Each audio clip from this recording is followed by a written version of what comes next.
Hello, hello, hello, hello. Thank you so much for being here. This is amazing.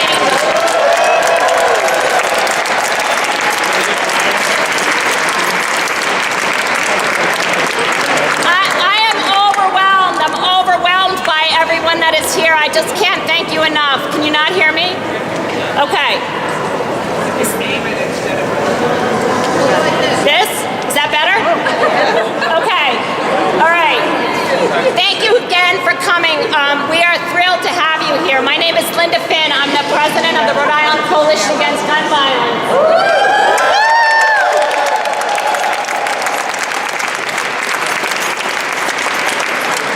We are a coalition of over 100 different partner organizations that represent over 120,000 Rhode Islanders.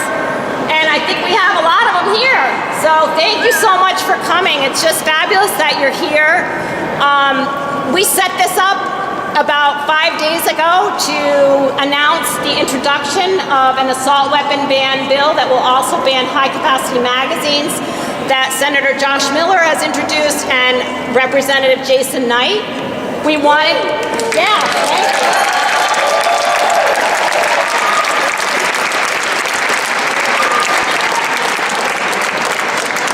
This is legislation that we know Rhode Islanders support, right?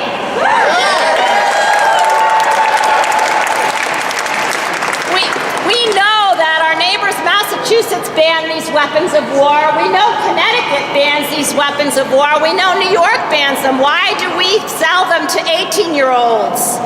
We shouldn't be selling them to 18-year-olds. I just brought a gun with me. This is what I call my gun. It's a Barrett. It's a sniper rifle. And it's a gun that you can buy in Rhode Island. If you're 18 years old, you can go in and buy a rifle that shoots up to almost 4 miles. It's used by every single branch of the military and 60 other countries. Sorry. And it's been documented of killing somebody in Iraq at 1.5 miles. We do not need these weapons in the hands of Rhode Islanders, and we need to ban the sale of them. That's why we're here.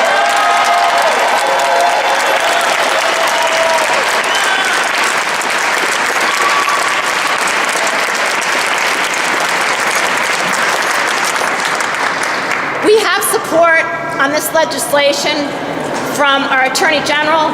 We have support from the Governor. We have support from many of the senators and the representatives, but they all need to hear from you to let them know that you want them to sign on to this legislation and support it. We also have here today the Mayor of Providence, Mayor Jorge Elorza. We have our State Treasurer, Seth Magaziner. We have so much support on the ground for this legislation. It's time to let our legislators know how you feel and that you want this to get passed. We know that every single individual constitutional right that we have in this country is not absolute, and it is always outweighed by the right to the public for safety.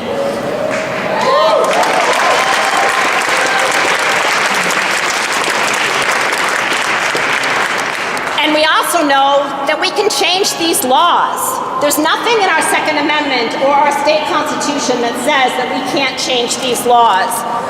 So let's change them.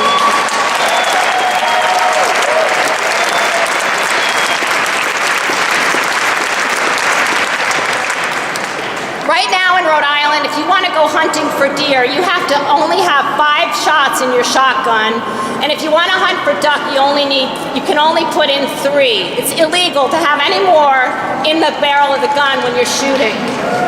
It's time for us to make sure that we keep these weapons and high-capacity magazines away from our children, away from individuals that can do harm to our citizens and our children.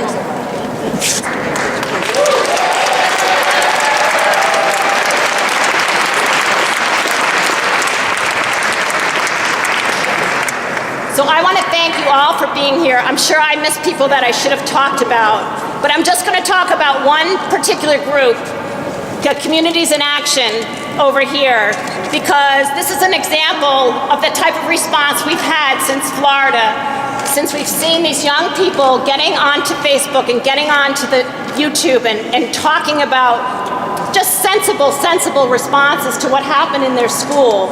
This group was a group of 30 people that worked many years ago to work on domestic violence bills. And the organizer of it, Carolyn, called me and she said, I have a group and I want to reinvigorate it because I want to work on this issue. She said, I have 30 people. 2 days later, I went to meet with her group. She had 300 people.